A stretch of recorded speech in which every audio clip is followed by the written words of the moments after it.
Muchas gracias, Cristóbal.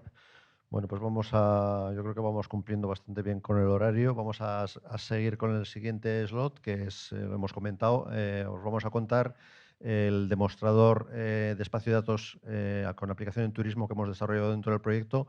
Como es una sesión en la que vamos a participar bastantes personas aportando tanto la visión técnica como la visión más de caso de uso de negocio, subirán primero Jordi Arjona y Andrés Mangas para explicar un poco el contexto y luego hablaremos más de la parte de los casos de uso desde los 4 centros.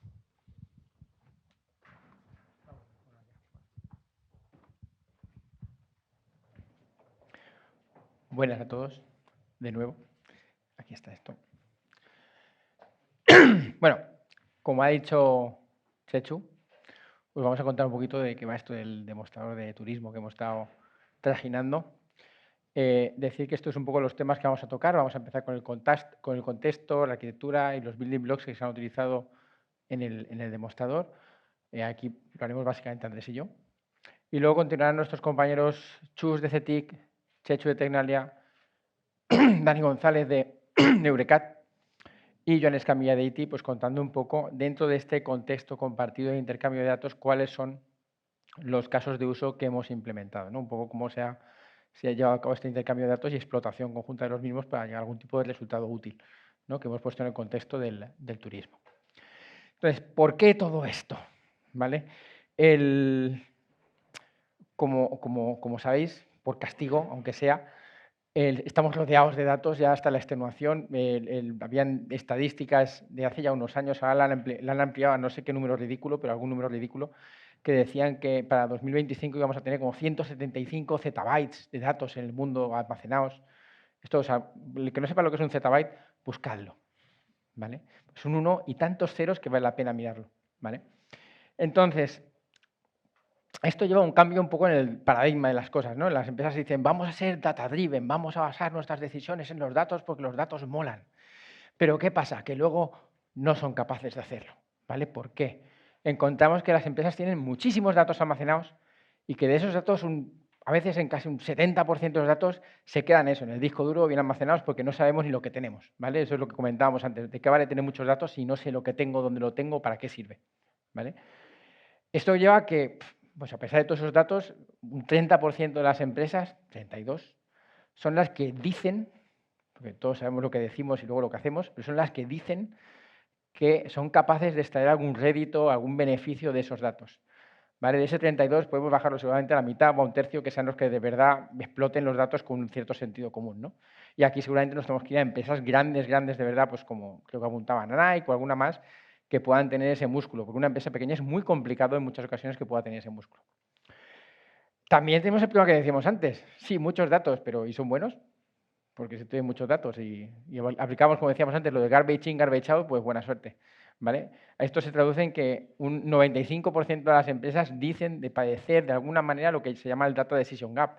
Es decir, tengo muchos datos, pero no me fío de ellos para tomar decisiones, ¿vale? Porque lo hice y fallé, ¿vale? Pues si tienes datos que son malos, haces como decíamos antes, ¿no? Creas un análisis, un modelo de datos, lo ejecutas y tu decisión es una castaña, es una castaña porque los datos te han llevado a una conclusión errónea y la has aplicado mal en tu negocio y has perdido dinero, no lo harás 2 veces, ¿vale? Y esto se traduce en que muchas veces el coste de oportunidad que tiene la empresa por no saber explotar o no ser capaz de explotar todo lo bien que podría sus datos se va a un 10-30% del beneficio extra que podría estar obteniendo. Entonces, perdonad por la garganta, al final hablamos de monetización. Es de lo que va esto siempre, ¿no? Que es básicamente es cómo podemos aprovechar nuestros datos para mejorar nuestros ingresos o nuestros beneficios. Y esto lo dividimos normalmente en 2 partes. La monetización interna, que es básicamente yo como empresa, cómo aprovecho mis datos para sacar un mayor beneficio, pues a base de conocer mejor a mis clientes, de mejorar mi operativa, de optimizar procesos, etcétera, etcétera. O estamos ya cada vez empezando a hablar más de la monetización externa, que esto hay gente que lo lleva haciendo muchos años, preguntarle a Visa, Mastercard, a Telefónica, Vodafone, que venden datos y no a 5 euros el dato precisamente. Pero se está empezando a buscar la manera de que empresas más pequeñas dispongan de métodos, medios confiables, seguros, donde puedan fijar esos términos de uso, esas condiciones de acceso o de uso que comentábamos antes sobre sus datos. ¿Vale? Y aquí es donde entran todo el tema de los espacios de datos, ¿no? Que es en este espacio de compartición, a la que mediante unas conectores, tecnologías comunes, accedamos a un espacio lógico de compartición y veamos cómo usar estos datos o cómo monetizarlos, que es a lo que va el asunto. Entonces, tradicionalmente, vamos a quedar aquí y hacer un bottom-up. ¿Qué ha pasado? Ah, no lo va a arreglar el agua. Ojalá. Vamos a hacer un poco un bottom-up. Tradicionalmente hemos tenido siempre, ¿no? Bueno, tradicionalmente es un span de los últimos 10 años, 12 años, se han venido trabajando con Data Lake. Data Lake, pues también los Data Warehouses, decíamos, no, Data Lake para tener todos los datos, no perder nada, lo tenemos ahí, trabajamos, hacemos análisis sobre ellos, modelos de inteligencia artificial, fantástico, muy bien, pero los datos los tienes ahí, no tienes nada que te diga lo que contamos antes, ¿no? Ni qué tengo, dónde lo tengo, si tú eres el técnico y dices, tengo en la base de datos XJ48, que es sobre las predicciones del año que viene, fantástico, X48 lo sabes tú. El analista que viene después te va a tener que venir a preguntar porque no sabe qué es X48. ¿Vale? Entonces, esto está muy bien si sabes lo que tienes, pero si no lo sabes, no. ¿Vale? Entonces, de ahí es cuando evolucionamos un poco a esta aproximación que... A ver, he puesto datamess son más cosas, ¿vale? Pero básicamente empezamos a hablar de poner una serie de capas por encima de ese data lake. ¿Vale? ¿Para qué? Para que me dé funcionalidades de gobernanza, que yo sea capaz de... Que, sin ser técnico, como decía antes, porque es muy importante ese matiz, sin ser técnico, sin ser el que ha puesto los datos en la base de datos, sea capaz de encontrar lo que tengo, de entender lo que tengo y de usar lo que tengo, ¿vale? De añadir capas de calidad que me informen de si son datos buenos o no, para saber si tengo que emprender algún tipo de acción correctiva sobre la manera en que capturo datos o sobre la manera en que los voy a explotar o procesar. Seguridad, quién, qué, cómo, de qué manera hacen los datos. Y cuando todo esto está arreglado, entonces ya podemos hablar de me voy a compartirlos. Porque ya no estamos en una situación de garbage in, garbage out, como decíamos antes, porque lo que debería estar compartiendo en esta fase ya no es una porquería. ¿Vale? Ya lo he enriquecido, ya me he asegurado que es de calidad, ya he añadido información de contexto, estoy aportando metadatos o información de esa calidad que he validado que tengo, y entonces ya puedo ofrecer un producto de calidad fuera. Lo que ya no estamos hablando de datasets, ya estamos hablando de data products, que es la jerga que estamos utilizando más habitualmente últimamente. Vale, entonces, una vez ya estamos aquí, es cuando nos podemos ir a los espacios de datos. ¿Vale? Esto impersonado en múltiples iniciativas, como los IDS Data Spaces, que son los International Data Spaces, valga la redundancia, GaiaX o Simple, que es otra iniciativa que estamos ahora mismo en temas de licitaciones y tal. Que no es más que un marco lógico donde distintas organizaciones con sus data lakes, sus pilas tecnológicas, se van a poder conectar e intercambiar estos datos de una manera efectiva y segura y confiable y con términos de uso, ¿vale? Y con muchas más cosas como las que se mencionan aquí, ¿vale? Esto es un ejemplo de los building blocks. El color queda un poco chungo en la presentación, pero básicamente son las familias de building blocks que se hablan en el contexto de data spaces, ¿vale? Temas de interoperabilidad, ¿vale? Una muy fácil, muy comentada muchas veces, la interoperabilidad a nivel semántico. Si yo comparto mis datasets con un determinado vocabulario, tú con otro, aquel con otro, busca algo, ¿vale? Entonces, se suele imponer un vocabulario en un data space para que todo el mundo hablemos el mismo lenguaje. Pero más allá de esa, que puede ser anecdótica, hay problemas de interoperabilidad técnica, de interoperabilidad legal, de muchos otros aspectos que hay que tener en cuenta cuando entramos en este sentido. Gestión de la identidad, gestión de los metadatos, es complejo, ¿vale? Entonces, habiendo este contexto, vuelvo a poner esta figurita otra vez, ¿vale? Pero porque es lo que estábamos contando antes, ¿vale? No me basta, para que ahora ser más breve porque he contado antes un poquito, no basta con tener el data lake, ¿vale?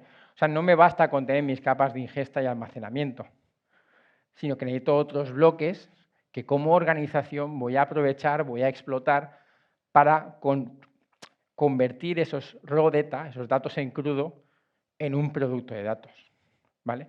¿Cómo va a ser esa evolución? Pues lo primero, necesito herramientas de gobernanza, donde lo más clásico es un almacén de metadatos que me va a permitir identificar los esquemas de los datasets que tengo, empezar a añadirles descripciones, información, cruzarlo con tags, por así decirlo. Mecanismo muy importante también es el catálogo de datos para poder encontrar lo que tengo.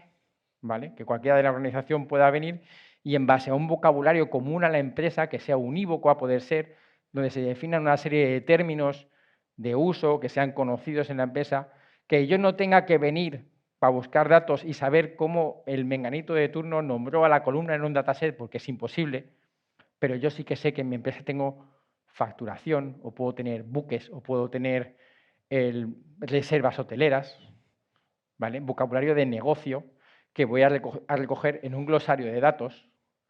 Y entonces en ese glosario de datos, donde mis vocabularios, mis términos, lo voy a cruzar con los datos que tengo en el catálogo para facilitar esa búsqueda de la que hablábamos antes. Que cualquiera pueda venir en el seno de la empresa y encontrar los datos. Eso lo vamos a combinar con aspectos como los diccionarios de datos, que no es más que la representación o visualización de la calidad del dato a nivel informativo. Que yo pueda saber si mis datasets están cumpliendo con mis expectativas, como comentábamos antes, creo que ha sido Javi, a nivel de que tenga completitud, de que no me falten registros, de que, la unicidad, no sé decirlo en castellano, perdonadme, el uniqueness de los datos sea correcto, que no haya redundancias innecesarias, que no haya outliers, todo eso que pueda detectar de antemano, detectarlo. Más luego, además, si tengo la capacidad, introducir, como decíamos antes, indicadores de contexto. ¿Por qué? Yo no te los puedo dar de antemano, como decía antes, pero si yo soy una empresa, yo qué sé, cualquier empresa, me da igual. El contexto, el tema es que si yo tengo una serie de datos que en teoría tienen que estar entre 5 y 10, eso lo sé cuando conozco el contexto. Si no conozco el contexto, yo te puedo dar la herramienta para que definas indicadores basados en umbrales, en rangos, en lo que sea, pero el umbral lo tienes que poner tú, que es el que tiene el contexto. Vale, entonces, cuando ya hemos cubierto todos estos bloques, obviamente tenemos también la seguridad. Podemos tener opcionalmente el procesado de datos, ¿no? Para yo dentro de la empresa pues hacer agregaciones de datos, pulido de datos, el cleansing de los datos, como mencionamos antes, crear un producto mucho más robusto desde el punto de vista de los datos. Ya nos podemos ir a esa capa de compartición de datos. ¿Qué vamos a trabajar ahí? Pues principalmente aspectos como la soberanía del dato que decíamos antes, esto del ODRL, que suena súper bonito y no tenemos ni idea nadie lo que es, pero básicamente consiste en lo que comentamos antes. Ya tengo mi data product, mi producto de datos fantástico. ¿Quién quiero que lo acceda? ¿Y cómo quiero que lo acceda? ¿Y bajo qué condiciones quiero que lo acceda? ¿Y durante cuánto tiempo quiero que lo acceda? ¿Vale? Hay muchas políticas que se pueden decidir, tenemos que ver cómo hacerlo. Estamos en una situación que el sabio refranero español llama como poner puertas al campo, ¿vale? Porque en este momento garantizar cosas como, sí, tranquilo, nadie usará tu dataset más de 5 días. Sí, bueno, si tiene acceso a él y se lo baja, buena suerte para evitarlo, ¿vale? Pero bueno, estamos trabajando en ello, como podemos, y se buscarán soluciones, ¿vale? O por lo menos intentemos ser claros en lo que se puede exigir y lo que no se puede exigir. O sea, de todo hay que ser honestos en el uso de la tecnología.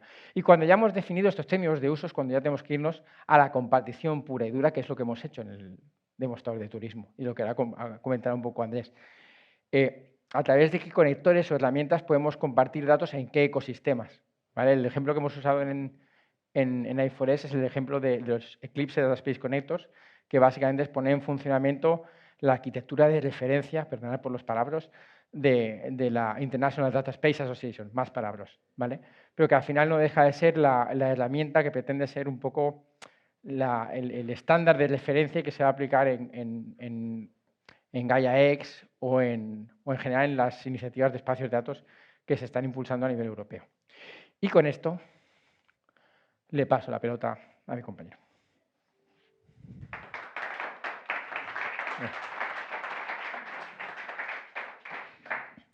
Bueno, pues yo estoy aquí para hablaros un poco de lo que hemos tenido bien llamar el conector i4S, que es pues, la implementación concreta del conector que hemos hecho para nuestro demostrador de espacio de datos de turismo. Aquí podemos ver un poco la imagen de alto nivel de lo que es un data space que se suele ver circulando por ahí, en el que vemos pues, un proveedor de datos y un consumidor con sus correspondientes conectores que se sitúan en la frontera de sus infraestructuras. A través de esos conectores comparten datos y dentro del espacio de datos hay una serie de componentes centrales que llevan a cabo tareas complementarias que son necesarias para la existencia del espacio de datos. Bueno, no todos los componentes son necesarios. Por ejemplo, no es necesario tener una App Store, pero suele ser buena idea tener un metadata broker a modo de catálogo y de lugar de descubrimiento y un clearing house, por ejemplo, para auditoría y trazabilidad.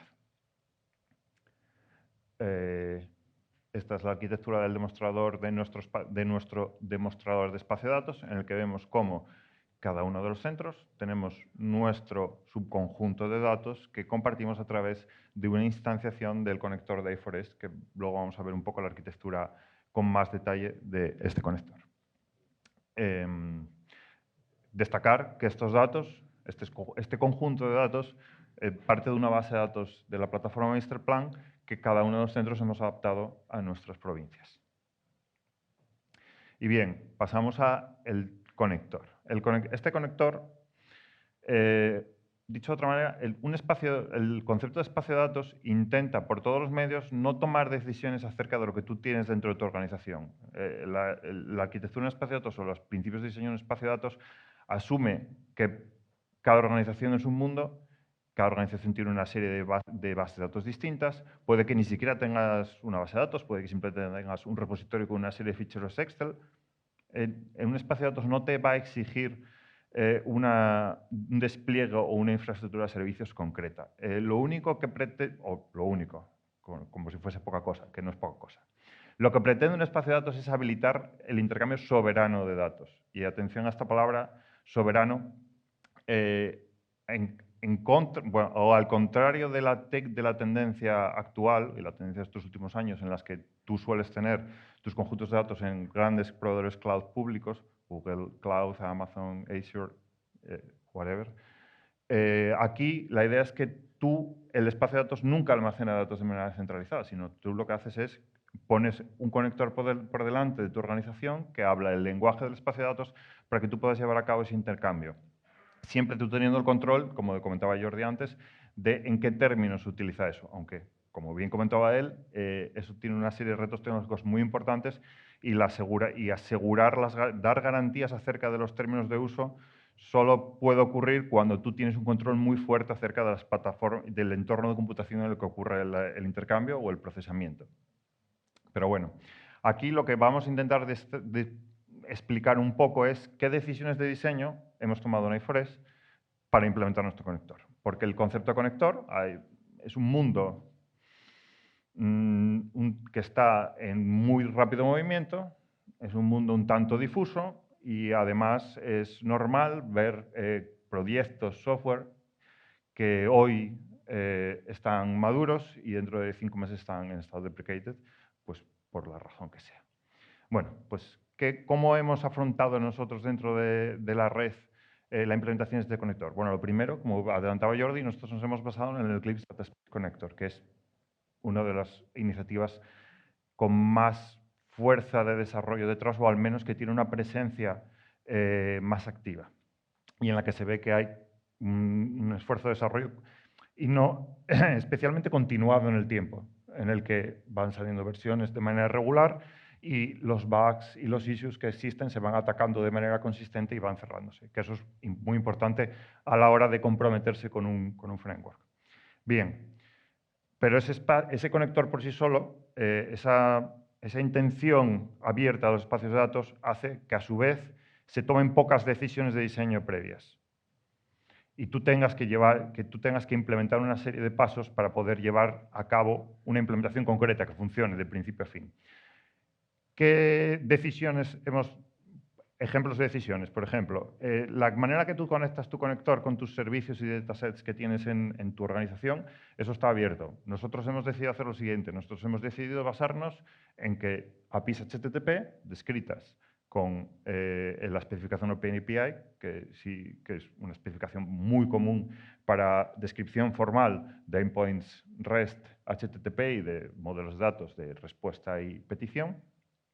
Y luego hemos desarrollado una pequeña extensión, lo que en la terminología del Eclipse Data Space Connector se llama extensión, que no deja de ser un pequeño plugin que se conecta a esta descripción formal y es capaz de parsearla para construir a su vez lo que Eclipse Data Space Connector llama assets, que son pues, básicamente las unidades atómicas de lo que tú compartes en tu espacio de datos.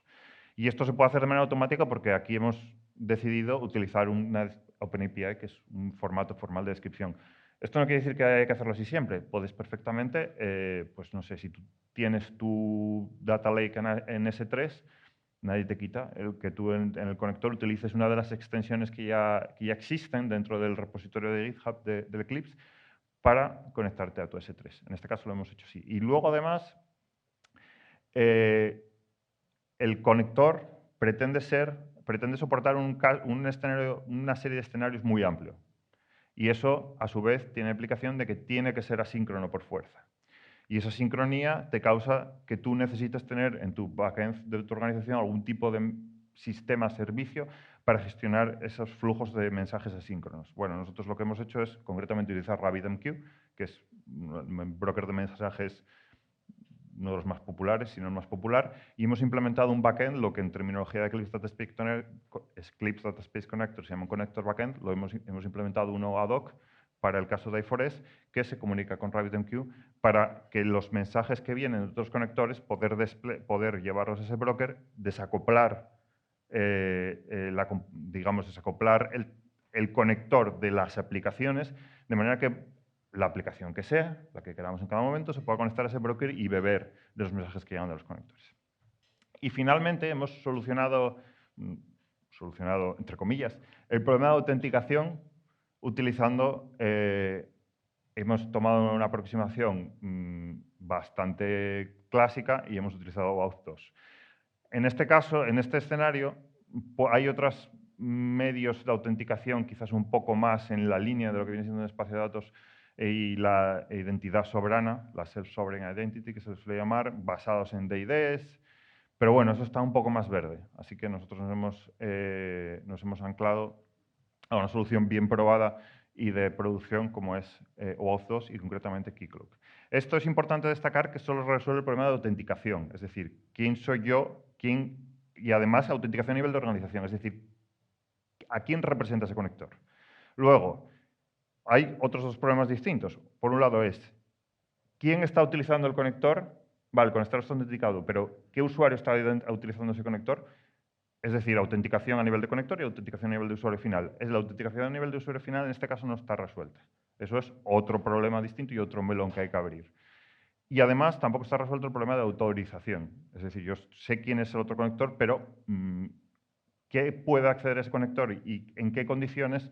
Eso es otro problema también razonablemente complejo. Pero bueno, en este caso, lo más importante que queremos transmitir es que nosotros planteamos una solución concreta al problema de, vale, quiero un data space, quiero llevarlo a producción, quiero que funcione. Bueno, pues esto lo tenemos en funcionamiento y está ahora mismo desplegado en Internet. Y con esto, pues, doy paso a mis compañeros Chechu, Joan, Daniel y Chus para la siguiente parte.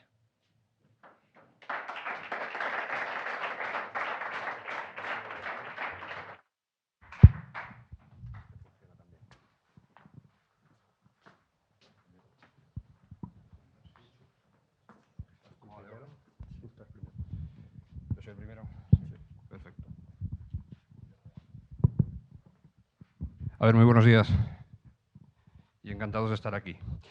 Nada, vamos a contaros ahora la parte correspondiente a los casos de uso que tiene este espacio de datos que hemos creado, que en realidad cuando hacemos una cosa de estas, lógicamente lo que vamos buscando es que de alguna u otra manera en algún u otro lugar alguien haga negocio con estas cosas, ¿no? Es decir, es uno de los objetivos que cualquier centro de negocio tiene para poder dar y es una de las cosas que nos hemos buscado a la hora de hacer esta demo. No solamente concretizar un espacio de datos, que ha sido explicado en su parte técnica, sino también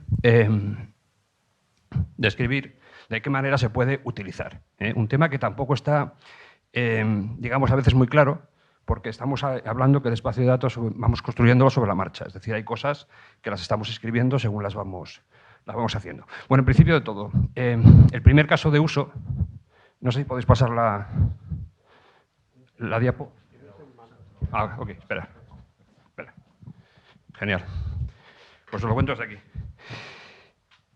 cuando estamos hablando de un caso de uso en un espacio de datos de este tipo, lo primero que hay que decir es que prácticamente, y hace poco estuve en una conferencia sobre temas de turismo y casos de uso, el número de casos de uso es infinito y nosotros teníamos que hacerlo finito. Y de hecho teníamos que hacerlo con 4, uno cada centro. Entonces hemos intentado que de alguna manera cada uno de nosotros hiciera una cosa singular, intentando replicar alguno de esos casos que comento que pueda haber. En nuestro caso concreto, que se llama de interoperabilidad, el arquetipo sería el siguiente. Pensemos en una empresa, no en una empresa turística, no está pensado en un usuario final, por lo que os voy a describir ahora mismo, sino simplemente en una tecnológica que da soporte a la parte de turismo, de las muchas que pueda haber, que lo que quiere es obtener datos de ese espacio de datos que hemos comentado, que tiene datos de turismo de los 4 centros, de las 4 regiones, es decir, de Asturias, País Vasco, Valencia y...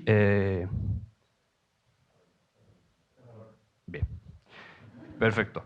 Entonces, nosotros, esa entidad, lo que querrá hacer, es decir, tampoco importa mucho. Lo que sí necesitamos es que sea capaz de entrar al espacio de datos. Para eso va a tener que hacer caso de uso de un conector. Necesitar ese conector que estamos viendo ahí, igual que el que comentó antes Andrés, y que es el que le va a dar factibilidad de poder acceder a los datos. Como veis, esos datos, al final, esa empresa, no sé para qué los va a utilizar, pero lógicamente, probablemente los persista.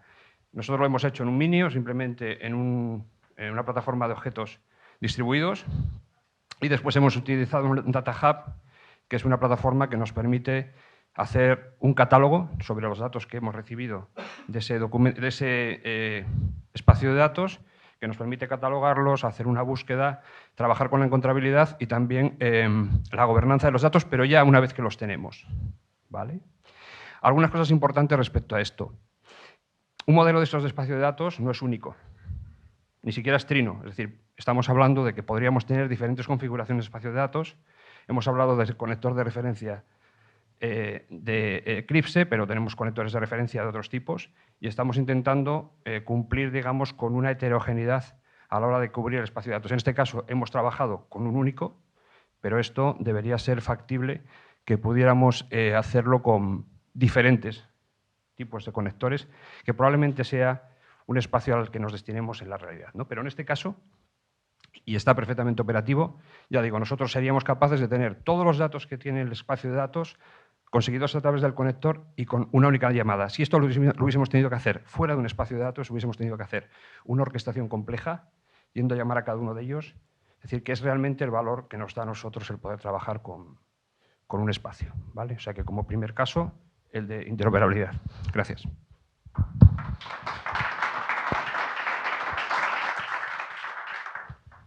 Sí, bueno. El siguiente caso de uso, en el caso de Tecnalia, la parte en la que nos hemos centrado, en lo que nos hemos enfocado, son fundamentalmente en 3 aspectos. Por un lado, integración de datos de fuentes diversas. Hemos comentado que tenemos el conector de cada uno de los centros accediendo a ese sistema de Mr. Plan con datos de reservas hoteleras y lo hemos complementado con la conexión con otra fuente de datos, en este caso datos, como se pueden considerar los datos más relevantes de turismo en España en el ámbito estadístico, los datos del INE que están en el portal de Datastur. El segundo aspecto en el que nos hemos enfocado es la parte de comparación de esos datos estadísticos con los datos reales y hacer una serie de visualizaciones mediante Power BI sencillas. Y luego un tercer aspecto que tiene que ver más con, vamos a decir, con el onboarding, con cómo facilitar la participación de una organización en este intercambio de datos con lo que sería el dashboard que maneja las operaciones que se hacen con el conector y todo lo que se deriva del concepto de Data Product que os comentaré brevemente.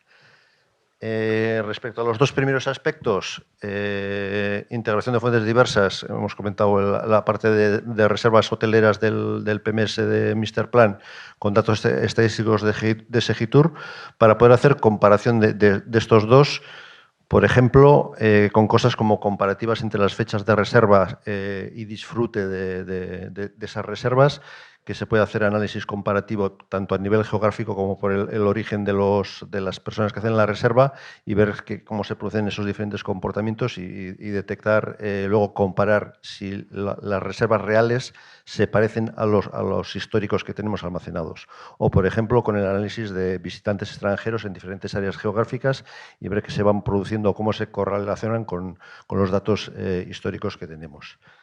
Pero igual el tercer aspecto en el que más hemos enfocado, por así decirlo, nuestro esfuerzo es lo que tiene que ver con este concepto del data product, que podría resumirse con cómo paso yo de ser una empresa que tiene una serie de datos a hacer una compartición efectiva, una compartición soberana entre el proveedor y el consumidor de datos. Y esto implica que empiezo de los datos, defino un asset de datos, que lo comentaba también antes Andrés, el contacto con la fuente de datos. Le añado lo que llamamos la descripción del data product, que añade otra serie de elementos, como por ejemplo el término que se llama la licencia, que es una especie de plantilla de contrato. ¿En qué términos voy a poder acceder yo a esos datos? ¿Con qué políticas de acceso a datos? Si hay una restricción temporal, con qué personas, para qué puedo acceder a esos datos. Y otros aspectos como los temas de nivel de servicio asociados a los datos, los temas de calidad, la información asociada al billing, a la facturación, en función de qué utilización hago yo de los datos, luego cómo se va a poder monetizar esa parte, etcétera.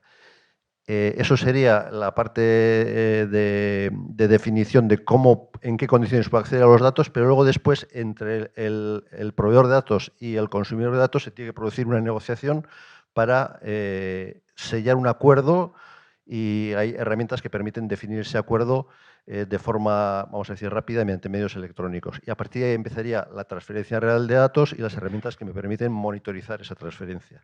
Entonces, en ese sentido, bueno, trabajar con aplicaciones como el dashboard del conector, que nos permiten ir avanzando en cada uno de esos pasos desde que yo defino el asset de datos, la fuente, hasta defino las políticas de acceso, defino los contratos, facilito herramientas que me permiten esa negociación entre el proveedor y el consumidor, y luego puedo también pues, ver la historia de las transferencias de datos y monitorizar cómo se está realizando.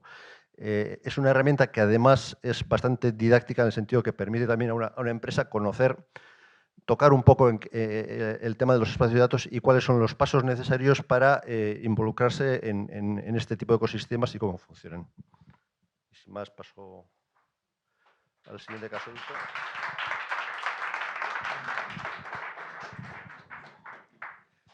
Muchas gracias. Vamos a ver ahora un tercer caso de uso, que es un estudio comparativo de las reservas de apartamentos y alojamientos rurales.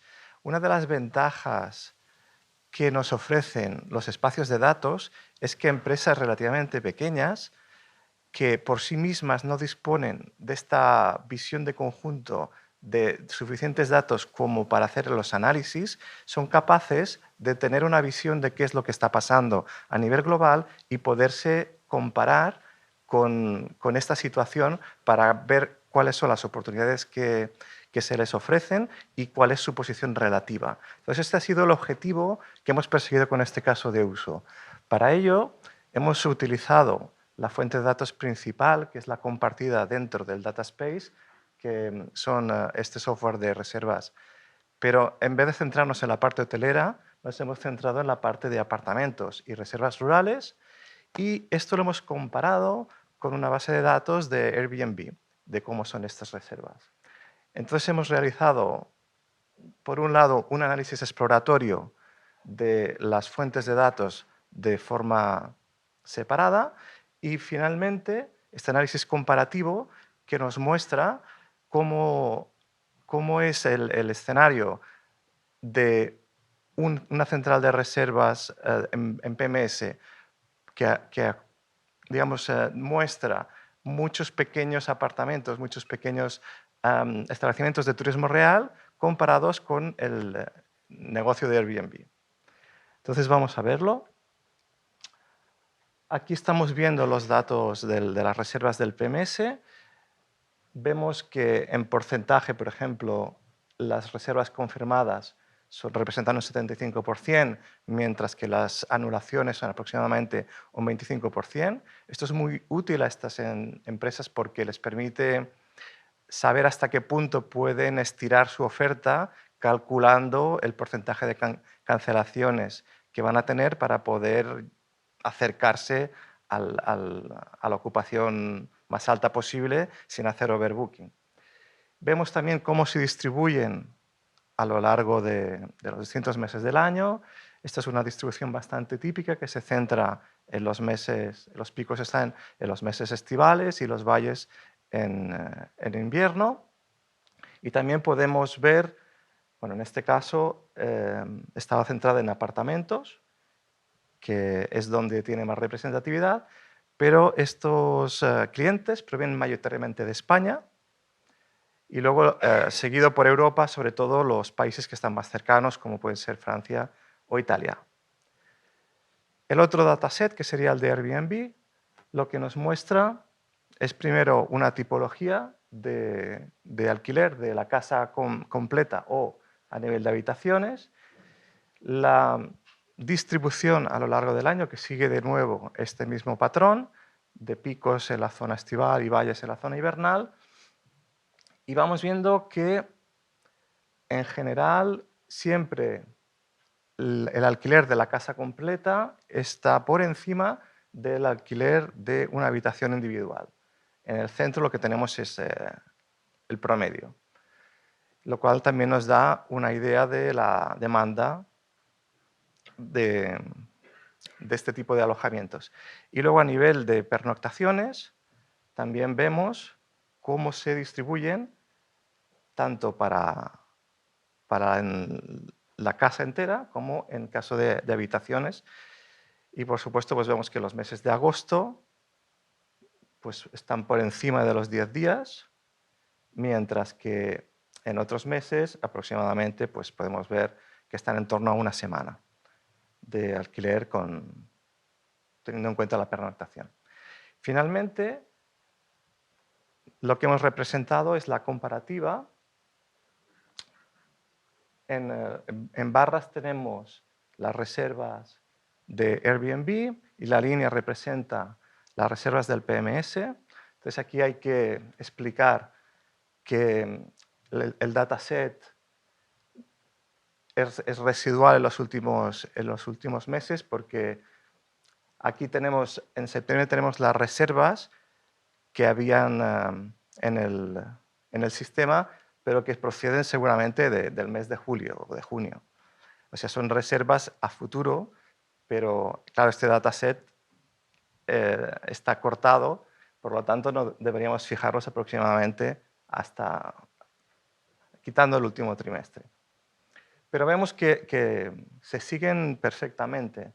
En el caso de las reservas por mes, Airbnb puede estar un poquito por encima, sobre todo en los meses estivales. Y en cambio, en pernoctaciones, el PMS está ligeramente por encima, o sea que se tiende a reservar más larga duración a través de los datos del PMS que en el sistema del Airbnb. Y si nos fijamos en este último cuadro comparativo, esto está filtrado para la provincia de Tarragona. El destino más popular ya esperábamos que fuera Salou, por supuesto. En el caso de Airbnb, por ejemplo, aparece Vilaseca. Vilaseca y Salou, aquí es donde está PortAventura. Y vemos que la mayoría de destinaciones son de playa. Cambrils, La Mella.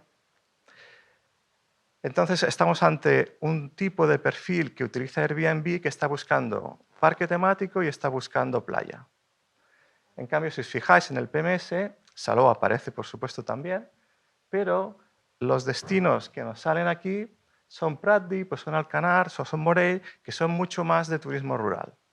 Entonces, una pequeña empresa que esté intentando posicionarse, intentando ver a qué tipo de perfil tiene que orientarse, este tipo de información por sí misma le costaría mucho ver esta radiografía, en cambio el espacio de datos le puede ser tremendamente útil.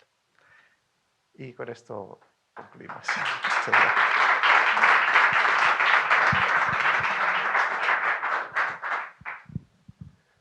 Vale, voy a presentar el último caso de uso que hemos desarrollado desde ITI, en el que nos hemos enfocado en el perfil de que somos una cadena hotelera de la Comunidad Valenciana. Nuevamente, aquí la idea ha sido integrar distintos datasets de distintas fuentes de datos a través del Dataspace. El de Mr. Plan, que ya han comentado mis compañeros, y que es el que generalmente se ha utilizado, donde, bueno, de un software de gestión de reservas, sobre todo de turismo rural, apartamentos. Y luego nosotros también hemos utilizado el de la patronal hotelera de la Comunidad Valenciana, que es OSBEC, que tiene datos de hoteles para, digamos, de esta forma, ser complementarios. Además, para enriquecer estos datasets, hacemos uso de datos sociodemográficos y económicos de Correos España, que son datos que se pueden adquirir, se pueden comprar por cualquier persona desde la página web de Correos y que hemos integrado en el Dataspace, y datos open source como son OpenStreetMaps. Con esta perspectiva pues, queríamos tener datos diversos de distintas fuentes obtenidos pues, mediante pago, mediante cesión, como son los de Mr. Plan a través del Dataspace o open source. Para ello y para visualizarlo, hemos desarrollado un dashboard o una interfaz donde verlo, pero evidentemente todo el desarrollo es lo que está por debajo y lo que no se ve, pero y que han explicado antes mis compañeros y también el resto de ponentes. ¿Vale? Aquí, por ejemplo, podríamos ver una imagen, bueno, son datos de la Comunidad Valenciana, seleccionamos por provincia, año y mes. Aquí estamos mostrando los datos de Mr. Plan, donde, bueno, pues, por ejemplo, pues, las reservas por nacionalidades, por municipios de la provincia de Valencia. Pero donde me quería centrar es cuando los cruzamos con otros datasets. Por ejemplo, aquí, con el dataset que os he comentado de open source, nosotros aquí teníamos ocupación, esto lo teníamos en el mismo dataset, pero la previsión y la probabilidad de cancelación no eran datos que teníamos. Hemos entrenado modelos de Machine Learning utilizando los datos mismos de Mr. Plan y datos que cruzábamos con open source. Y con ello pues obtenemos la previsión y cancelación, que por ejemplo nos sirve ¿para qué? Para compararnos con los datos que tenemos en OSBEC, ¿vale? Ahí arriba podéis ver donde están proporcionados los datos, donde aquí sí que tenemos la ocupación. Entonces, cuando juntamos estos datos, estamos enriqueciendo los datos propios que teníamos nosotros como cadena hotelera, en nuestro dataset particular, con datos de OSBEC, de la patronal, y datos del entorno rural de apartamentos. Podríamos decir que sería también parte de la competencia de los hoteles. ¿Vale? Entonces, un comentario rápido, por ejemplo, aquí podemos ver que nuestras reservas en los meses de junio, julio y agosto son mayores que en el entorno rural, pero en cambio, puente de diciembre, fin de año o en abril, en Pascua, el turismo rural aumenta respecto a hotelero. ¿Vale? En este caso es para la provincia de Castellón, que nos daba esa versatilidad de que tiene pues, en el interior más turismo rural y al mismo tiempo pues, playa o en la época estival con respecto a... Bueno, tiene diversidad. ¿Vale? Por último, el dataset que os he comentado de correos, pues como tenemos en las reservas la nacionalidad del turista, podemos ver o extraer a qué ciudades van dependiendo de su nacionalidad. Por ejemplo, aquí pues, hemos cogido 5 nacionalidades más representativas que había y me quería focalizar en el tema de lo grandes o pequeñas que eran las ciudades. Aquí en el gráfico araña se puede ver un poco mejor, ¿vale? Ingleses y alemanes van a ciudades más grandes, italianos y franceses a medianas, y en cambio españoles a ciudades más pequeñas. Podríamos hacer el estudio de muchos otros campos porque bueno, el dataset de correos es muy amplio y nos da muchas más características, pero bueno, a nivel de ejemplo, la idea era esta, poder ver cómo enriquecemos el conocimiento que nosotros tenemos como empresa hotelera cruzando con otros datasets que adquirimos a través de DataSpace. Nada, muchas gracias.